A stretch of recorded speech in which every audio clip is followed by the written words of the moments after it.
Hello students. आज सुना नए वीडियो के साथ। आठवां अध्याय हमारा चल रहा है 11th क्लास का। उसमें हमने आपको बहुत सारी चीजें बता दी हैं। नामकरण हमारे चल रहे थे। नामन विचार हिंदी में नामकरण और इंग्लिश में इसको कहते हैं नामन विचार। नामन विचार माने होता है नामकरण। नामकरण हमने आपको बताए थे और नामकरण के पहले हमने आपको बताया था व्याकरण समूह। व्याकरण समूह का मैंने एल्कोहल एल्डिहाइड का बता दिया था। आज मैं आपको कार्बोक्सिलिक अम्ल के नाम बता रहा हूँ। जब इनके नाम बनने लगेंगे तो इसके बाद किसी नाम जो आपको पढ़ना है वो आपसे बनने लगेंगे। कार्बोक्सिलिक अम्ल की बात करें तो उसका मैंने फार्मूला आपको रहेगा COOH। यह COH होता है कार्बोक्सिलिक अम्ल। और कार्बोक्सिलिक अम्ल के फार्मूला की बात करें, यदि हमने यहाँ H के साथ COH जोड़ा है तो इसका चूंकि फार्म नाम बताया था इसलिए इसका नाम होगा फार्मिक अम्ल पढ़ते हैं। क्या पढ़ते हैं? फार्मिक अम्ल। और यदि इसके सामने हमारा CH3 लग गया तो इसको पढ़ेंगे एसिड और इसका नाम बनेगा एसिटिक अम्ल। ये साधारण नाम की बात हो रही है। अभी अभी मैं इसके आपको IUPAC नाम बताऊंगा। IUPAC में क्या करना पड़ता है इसकी चर्चा भी हम करेंगे कि कैसे IUPAC बनते हैं और इनको अनुलग्न के रूप में क्या लिखते हैं। अब बात यहाँ पर आती है C2H5 लिखे और COH लिखे। दो कार्बन ये तीनों कार्बन माने जाएंगे और इसका नाम होगा प्रोपियोनिक अम्ल। ये कुछ ऐसे नाम है कि इनको थोड़ा सा पढ़ना ही पड़ेगा कि अपने आप इनको नहीं लिख सकते हम, इसलिए इसका नाम बनेगा प्रोपियोनिक अम्ल। समान नाम की बात कर रहे हैं। C3H7 की बात करें, COH की ग्रुप है और इसका नाम होगा ब्यूट्रिक। इसको ब्यूट्रिक अम्ल कहते हैं। पेंट्रिक अम्ल, कैप्सरिक अम्ल, इस तरह से आगे बढ़ते जाते हैं। सिर्फ कार्बन की संख्या जरूर देखना, हमें कार्बन की संख्या के आधार पर ही नामकरण करना है। ये हमारा होशियार नाम का नाम। बात आती है आगे, मैंने आपको बताया था कीटोन। कीटोन का फार्मूला होता है जिसमें C डबल बॉन्ड को यानी C के साथ डबल बॉन्ड O के रूप में लिखना है। अब C के साथ डबल बॉन्ड O के रूप में लिखेंगे तो यहाँ पर आपके ये खाली बॉन्ड है। यहाँ मान लो हमने CH3 लगा दिया, यहाँ भी CH3 लगा दिया और C डबल बॉन्ड को लिख दिया। अब आपको चूंकि नाम पता है, चूंकि CH3 को मेथिल कहते हैं और दो मेथिल एक साथ लग जाते हैं, इसका नाम बनता है डाइमेथिल। क्या बनेगा? हमने आपको बताया था दो मूलक एक साथ लगे तो डाई का नाम देते हैं और कीटोन लिखा है तो नाम बनेगा डाइमेथिल कीटोन। लेकिन कीटोन की आगे बात करें, यदि मूलक भिन्न भिन्न है, यदि एक समान है तो हम इस तरह लिख देंगे। और इसका एक नाम और पढ़ते हैं, इसको हम कहते हैं एसिडो। ऐसा भी लिख सकते हैं और CH3 COCH3 ऐसा भी हम इसको लिख सकते हैं। क्योंकि CO ग्रुप लगा है, CO ग्रुप कहलाता है हमारा कीटोन का। इसको कीटोन नाम हमने दिया है और ये होगा आपका कीटोन। और कीटोन के नाम के रूप में देखा हमने C डबल बॉन्ड को लगता है, ये कीटोन कहलाता है। क्लियर हो गया होगा। अब आगे आगे क्या है, यदि भिन्न भिन्न आपके लगते हैं तो भिन्न भिन्न लगेंगे। एक मैं इसमें और बताना भूल गया हूँ, किसका भूल गया हूँ, ये एरोमेटिक वाले हैं तो इसमें सब C6H5 लगेगा। तो C में ये मत सोचे C के 6 एक साथ ना जोड़ लेना, कि जब C के साथ H5 लगते हैं तो ये बेंजीन समूह का होता है और इसका नाम होता है बेंजोइक अम्ल। इसको भी लिख लेना इसमें, बेंजोइक अम्ल। और यदि मैं यहाँ C6H5 दो जगह रख दिए हैं, यहाँ भी मैं C6H5 के साथ C डबल बॉन्ड लगाया है, इसका नाम होगा डाइफेनिल या डाइबेंजिल। और कीटोन को लगाना ही है क्योंकि कीटोन आपका ग्रुप है, इसका नाम होगा डाइफेनिल या डाइबेंजिल कीटोन इसको पढ़ते हैं। तो इस सबसे इसका नाम देते हैं। हम मैं चर्चा कर रहा था यदि भिन्न भिन्न यहाँ पर आपके मूलक लगे हैं, हमने एक जगह लगा दिया CH3, एक जगह लगा दिया COH5 और फिर हमने C डबल बॉन्ड को लगाया है। फिर ध्यान रखिए जब इस तरह का नाम आता है इस तरह के नाम करने के लिए जो मूलक छोटा हो, छोटा कैसे पता चलेगा? छोटे के लिए हम जिसमें कार्बन की संख्या कम हो, जिसमें कार्बन की संख्या कम होगी वह छोटा मूलक कहलाएगा। क्या कहलाएगा? छोटा मूलक। जिसमें कार्बन की संख्या ज्यादा होगी वह कहलाएगा आपका बड़ा मूलक। क्या कहलाएगा? बड़ा मूलक। छोटा मूलक पहले लगा है या बाद में लगा हो उससे मतलब नहीं, कहीं लगा हो, लेकिन यह ध्यान रखना है कि छोटा लगा है तो पहले हमें छोटे का नाम लिखना पड़ेगा और बाद में बड़े का नाम लिख करके कीटोन नाम देते हैं। नाम बनेगा मेथिल के साथ एथिल कीटोन। क्या नाम बना इसका? मेथिल एथिल कीटोन नाम होगा। पहले आपका वहां लगा होता है ना, मान लो हमने यहाँ कर दिया C3H7 और यहाँ कर दिया CH3, तो भले नीचेगा उससे तो नहीं, हमें हमें तो मतलब है छोटे मूलक से। छोटे मूलक का नाम यहाँ पर मेथिल है, बड़े मूलक का नाम 3 के साथ 7 लगे हैं तो प्रोपिल कहलाता है और नाम बनेगा मेथिल प्रोपिल कीटोन। क्या नाम बनेगा? लिख लीजिए, इसका नाम बनेगा मेथिल प्रोपिल कीटोन। इस तरह से इसके नाम पढ़ते हैं, ध्यान रखिएगा। नाम करें, नाम बनेगा मेथिल प्रोपिल कीटोन। मान लो सी बेंजीन ग्रुप लग गया C6H5, सी के साथ ये एल्केन श्रेणी का आएगा तो कितना आएगा? 11 आना चाहिए, तो हेक्सेल कहेंगे। ध्यान रखना है यहाँ पे, जब सी के साथ H के 11 होंगे तो हेक्सेल बनेगा, लेकिन सी के साथ 5 आते तो बेंजीन समूह का होता है। और जब हमने CH3 लिख दिया तो नाम क्या बनेगा? मेथिल फेनिल कीटोन, या लिख सकते हैं मेथिल बेंजिल कीटोन।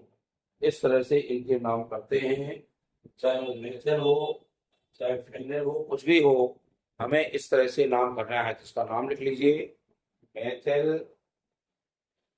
नाम नोट करें, इसका नाम होगा मेथिल बेंजिल लिख दो या फेनिल लिख दो, कोई दिक्कत नहीं, दो में से कुछ भी लिख सकते हैं, ये दो में से एक। और कीटोन को लगाना पड़ेगा क्योंकि कीटोन यहाँ पर समूह लगा है, इस क्रियात्मक समूह का नाम कीटोन के रूप में जरूर देंगे। तो बन जाएगा मेथिल बेंजिल कीटोन या मेथिल फेनिल कीटोन। इस तरह से कीटोनिक के नाम करते हैं और कीटोन के नाम इस तरह से हम देते हैं, ये ध्यान रखिएगा। तो कीटोन भी हो गया, कार्बोक्सिलिक अम्ल हो गया, मेरी समस्या क्लियर हो गया होगा। अब हम बात करें यहाँ पे C3H7 के साथ CO, जो कि एक से मूलक है और इसको प्रोपिल पढ़ते हैं, तो इसका नाम चूंकि डाई होगा और डाई के साथ हम देंगे प्रोपिल का, तो डाई प्रोपिल। इसका नाम क्या लिखोगे? लिख लें, डाई, 3 में प्रोपिल बनता है, डाई प्रोपिल। और कीटोन का नाम देंगे, हमें तो कार्बन की संख्या देखना है, जो मूलक सबसे कम हो वो छोटा हो उसका नाम आप पहले दे दीजिए, और जो मूलक बड़ा हो उस मूलक का नाम हमें बाद में लेना है। और इस तरह से इनके नामकरण करते हैं, यानी हम इस तरह से इनके नाम बनाते हैं साधारण नाम में। ये हमें कंफर्म हुआ होगा कुछ चीजों के, कौन कौन से? अभी हमने आपको कार्बोक्सिलिक अम्ल बताया और अब मैंने आपको यहाँ कीटोन बताया है। इन दोनों के नाम बहुत अच्छे से आपको क्लियर हो गए। अब मैं और एक बात बता दूं आपको, कार्बोक्सिलिक अम्ल के बाद और कीटोन के बाद अगला नाम बता दूं, मैंने आपको बहुत सारे पढ़ाए थे, इसमें हमने आपको थोड़ा दिखा दिए और आगे भी चर्चा करेंगे इनकी, क्योंकि आगे हमें इन्हें अनुलग्न और पूर्वलग्न के रूप में लिखना है। जो आगे नाम पढ़ेंगे अनुलग्न और पूर्वलग्न लिखते हैं, इस तरह से हम इनके नामकरण करेंगे और आपको सरलता होगी जब इनको जान जाओ। बात करते हैं एमीन की। NH2 लगा है, CH3NH2 लगाया, C2H5NH2 लगाया, C3H7NH2 लगाया, या हमने C6H5NH2 लगाया। आगे भी बढ़ सकते हैं एल्किल समूह के। अपने NH2 को आपको एमीन बताया था कि एमीन कहलाता है और एमीन के रूप में NH2 लेते हैं। जब एमीन के रूप में NH2 लेंगे तभी उसका नाम आपका सही होगा और क्लियर होगा। NH2 के नाम में क्या लिया हमने, इसको एमीन पढ़ेंगे। अब मूलक की बात करें, CH3 को मैथिल पढ़ते हैं, तो नाम इसका बड़ा आसान हो जाएगा, लिख लो methyl amine, ethyl amine, propyl amine, क्योंकि ये बेंजील समूह है। और कौन सा समूह, बेंजील। और बेंजील को जाता है C6H5 जब आता है तब उसको बेंजील में भी लिख सकते हैं, और यहाँ NH2 लिखेंगे तो ये बन जाएगा बेंजील या फेनिल एमीन। और इसको एक नाम कहते हैं एनिलीन। इसको क्या कहते हैं, एनिलीन। इस तरह से इसके हमको बनाना पड़ेगा। किसके, NH2 लिखेंगे तो ऐसे बनेगा। अब इसी के आगे थोड़ा सा बताया मैंने, CONH2 और CONH2 पढ़ते हैं एमाइड। क्या पढ़ते हैं, यदि हम H के साथ CONH2 लगाएंगे या CH3CONH2 लगाएंगे, इनके नाम थोड़ा सा हटकर हैं, ये आपको थोड़ा याद करना पड़ेंगे। यदि H के साथ CONH2 लगता है तो H को फॉर्म प्रति में पढ़ा था तभी आपको, इसका नाम होगा फार्मामाइड और इसका नाम होगा एसिटामाइड। इसको एसिड दे दे, CH3CO लगता है तो एसिड, जैसे भी मैंने एस्टिक अम्ल और स्टैंडियाइड पढ़ाया था। इसी तरह एमाइड जब इसमें जोड़ेंगे तो इसका नाम एसिटामाइड और फार्मामाइड होगा। आगे बढ़ जाएंगे, मान लो हमने कहा C2H5CONH2, तो कार्बन इसमें 3 हो गए। जब इसमें कार्बन 3 हो जाएंगे तो प्रोप बनता है और इसका नाम बनेगा प्रोपियानामाइड। देख लीजिए, प्रोपियानामाइड, प्रोपियानामाइड कहेंगे। नाम देखो मैं आपको ऐसा लोग तो लिखने में, इसका नाम बनेगा स्टूडेंट प्रोपियानामाइड। प्रोपियानामाइड बनेगा क्योंकि कार्बन यहाँ पर 3 है, 3 में प्रोप बनता है और इसको हम प्रोपियानामाइड कहते हैं। तो ये एमाइड समूह के हैं, एमाइड सदस्य हमारा। एमाइड को हम इसी रूप में लिखते हैं और इन्हें नोट करते हैं, सब नोट करते जाइए, जिससे आपको कोई दिक्कत आए ना और समस्या ना क्रिएट हो। इस तरह से अब बात करते हैं थोड़ा सा ईथर की। हमने पढ़ाया था आपको ओ लगा हो जिसको ईथर पढ़ते हैं।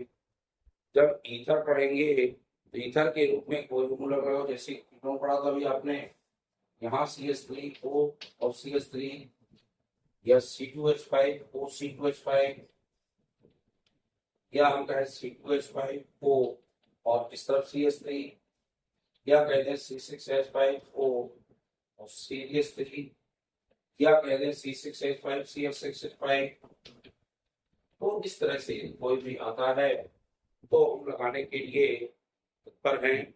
और क्या करेंगे, इसमें हमें ईथर तो नाम देना ही है, लेकिन दो दो मूलक समान हो तो डाई का नाम देते हैं, और यदि भिन्न भिन्न हो तो छोटे मूलक का नाम पहले, बाकी बड़े मूलक का नाम देते हैं।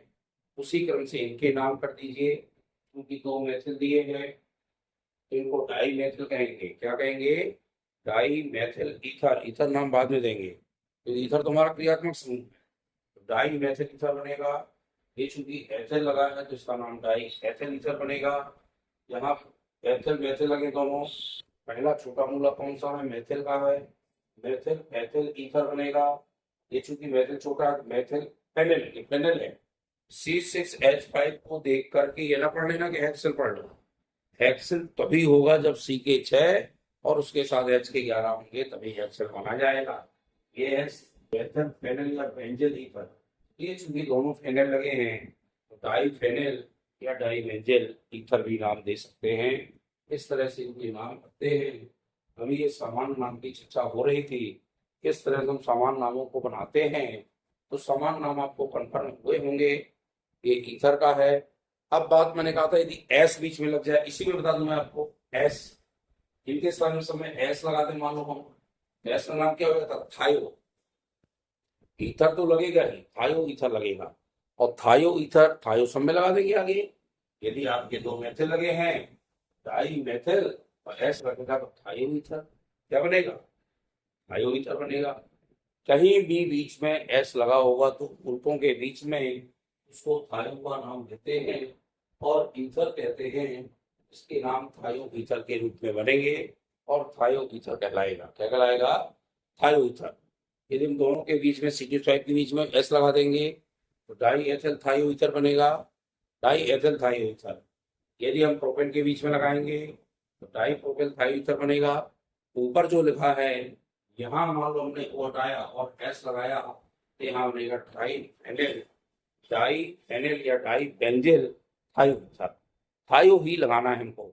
जब भी S लगता है तो हम थायो लगाते हैं और थायो के रूप में आप थोड़ा ध्यान दीजिएगा। इस तरह से आपको उनके नामकरण करना है और नामकरण के बाद जब ये साधारण नाम बनने लगे इसके बाद चर्चा करेंगे अपन IUPAC नामों की। IUPAC नाम बताएंगे आपको। एक एनहाइड्रेट होता है उसकी चर्चा भी करते हैं, वहां पर प्रश्न बताते हैं। एक आध उसके पढ़ लीजिए, उसको एनहाइड्रेट पढ़ते हैं। तो थोड़ा सा टफ है लेकिन आसान है, कुछ नहीं है। एनहाइड्रेट होता है, ये आपने पढ़ा होगा RCO और RCO के साथ को हमने यहाँ मान लो CH3CO और CH3CO के साथ को लगा दिया, या इसको ऐसा लिखते CH3CO का उल्टा इसको, तो वही है। और इसको अपन पढ़ते हैं एसिटिक, क्या पढ़ेंगे? एसिटिक एनहाइड्राइड, और इसका नाम एसिटिक एनहाइड्राइड पढ़ा जाता है। इसको भी नोट करें, एसिटिक एनहाइड्राइड के रूप में इसको लिखते हैं। इस प्रकार से आप इनके नाम पढ़ें। वीडियो निश्चित रूप से आपको अच्छा लगे तो लाइक शेयर जरूर किया करिए, लाइक शेयर करते जाएं, वीडियो देखते जाइए, लाइक शेयर करते जाइए, उसको भेजते जाइए। मेरे नाम का वीडियो भी बना है, किस नाम से चैनल चल रहा है उस चैनल को देखें तो इससे आपको फायदा ही होगा। और जो नए स्टूडेंट जुड़े हैं वो मेरे चैनल को सब्सक्राइब जरूर करें, सब्सक्राइब करें, फॉलो करें, और इस तरह से आप इनको देखें। बहुत सारी वीडियो पढ़ेंगे, हर चीज़ की पढ़ेंगे, चाहे वो विज्ञान हो, चाहे वो रसायन शास्त्र हो, चाहे वो अंग्रेजी हो। इनके मैंने बहुत सारे वीडियो आपको दिए हैं, उनको देखें और सब्सक्राइब करें। बहुत बहुत धन्यवाद।